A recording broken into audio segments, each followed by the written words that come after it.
अस्सलाम वालेकुम नाजरीन, मैं हूं आपका मेज़बान आमिर कमर सलारपुरी। हमारे यूट्यूब चैनल हम अवाम में आप तमाम हजरात का दिल की गहराइयों से खैर मकदम है।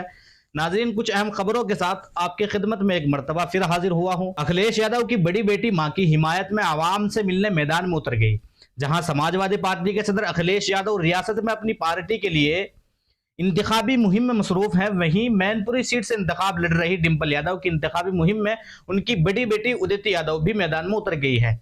उदिति यादव आवाम से मुलाकात करके उनसे बात कर रही है, जहां लोग अदिति का खुशी से फूलों का हार पहनाकर इस्तकबाल भी कर रहे हैं। लंदन में ज़ेर तालीम अदिति को गुज़िश्ता माह मैनपुरी हल्के में डिंपल यादव के साथ देखा गया था। अब वो अपनी मां की हिमायत के लिए मुहिम चला रही है। वो मैनपुरी में अपनी वालिदा की इंतखाबी मुहिम की सरगर्मी में मुस्तकिल नजर आ रही है, यहाँ तक कि वो वोटरों से अपील भी कर रही है। काबिल जिक्र है कि डिंपल यादव मैनपुरी से मुसलसल दूसरी बार इंतखाब लड़ रही है, जो उनके ससुर मुलायम सिंह यादव जी की सीट थी। उनका मुकाबला बीजेपी से यूपी के वजीर जेवीर सिंह और बीएसपी के गुलशन शाकिया से है। साल 2024 में आवाम मन की बात नहीं आयन की बात सुनना चाहती है। अखिलेश यादव उत्तर प्रदेश के साबिक वजीर आला और समाजवादी पार्टी के सरबराह अखिलेश यादव ने इतवार को कहा कि साल 2024 के लोकसभा इलेक्शन में लोग मन की बात नहीं आयन की बात सुनना चाहते हैं। समाजवादी पार्टी के सरबराह ने इतवार को संभल लोकसभा हल्के में बल्लारी में इंतखाबी रैली से खिताब करते हुए कहा कि मगरिब से हवा पलटने की खबर लगते ही बीजेपी की बोली ही बदल गई। उन्होंने दावा किया कि 400 पार का नारा देने वाली बीजेपी पहले मरहले की वोटिंग के बाद से उस नारे को भूल गई, क्योंकि तीसरे मरहले की वोटिंग में किसी भी सीट पर बीजेपी उम्मीदवार जीत नहीं रहे हैं।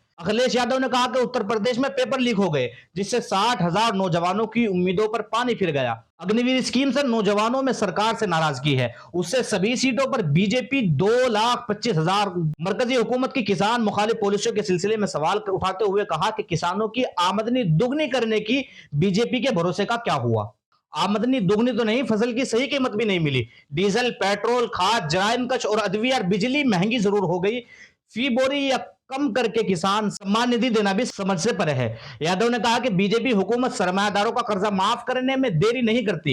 इंडिया इत्तेहाद की हुकूमत बनने पर किसानों का कर्जा माफ करेंगे। एसपी सरबराह ने कहा कि किसान की खुशहाली के बगैर तरक्की याफ्ता भारत का तस्वुर भी बेमाना है।